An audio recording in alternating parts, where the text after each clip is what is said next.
गायत्री देवी मो वर्तमान जयपुर स्वतंत्र पक्ष कोर्टे स्वतंत्र सरकारी वकील भाव कार्य कर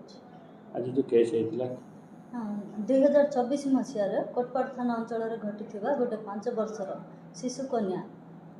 दुष्कर्म मामलार विचार कर मान्यवर जयपुर स्वतंत्र पक्ष कोर्ट कुसुमी अंचल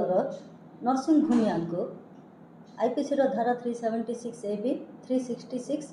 और 323 एवं पोक्सो आईन धारा 6 रे दोषी साब्यस्त कर आईपीसी धारा 376 AB रे आजीवन कारादंड माने reminder of persons natural life आउ 20,000 टंका जरिमाना 366 रे 7 वर्ष सश्रम कारादंड 10,000 टंका जरिमाना एवं आईपीसी धारा 323 रे 1 वर्ष सश्रम कारादंड सह 1,000 टंका जरिमाना दंडित कर 24/5/2024 दिन पीड़िता शिशु बड़ भौणी सहित दुकान निज दुकान घर बाहर खेलुला नरसिंह भूमि आइसक्रीम देवी बोली कहीकि डाकी नहीं तापर गोटे परित्यक्त घर को लेकिन दुष्कर्म करके आनिकी घर सामनार रास्तार छाड़ी चल जाता जो पीड़ितार माँ खोजाखोजी करुले यौनांगर जंत्रणा होबार पीड़िता निज माँ को घटना विषय कही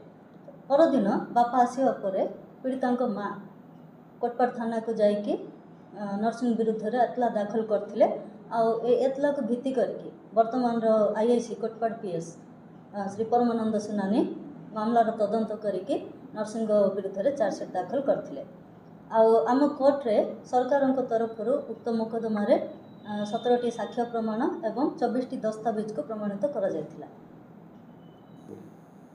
देखंतु भारतीय न्याय व्यवस्था होची रिफॉर्मेटिव थियोरी पर भित्ति करके अच्छी समस्तंकर जेहेतु मौलिक अधिकार रही बंचार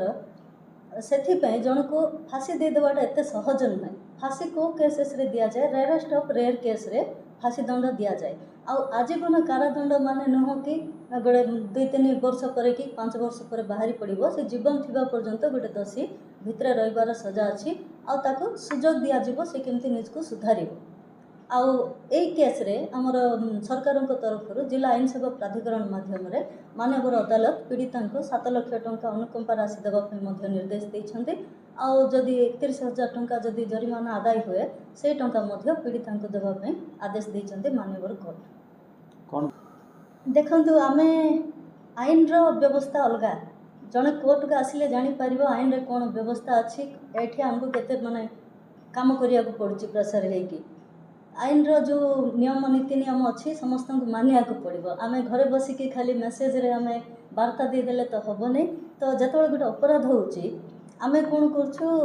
अपराध जिते होम खाली स्वर उत्तोलन कर भूली जाऊँ जो आमको साक्ष्य प्रमाण कोर्ट देवाक पड़ुची से साक्ष्य प्रमाण देवाई आम आसुनु आम किसी जाननु बोली कहीदे तो मत समाज को वार्ता यहाँ रेहेतु शिशु मानकर सुरक्षा समस्त मिलित दायित्व अन्य मन को छाड़ दिंतु बड़ लोक किंतु शिशु मान को सुरक्षा पे आम समस्ते जब एकाठी हवा आम आमर शिशु मान को सुरक्षा दे पारिबा आउ ए जो यौन शोषण जो दुष्कर्म जाक होउची तांको विरुद्ध रे ताको किछि मात्रा रे बंद कर पारिबा।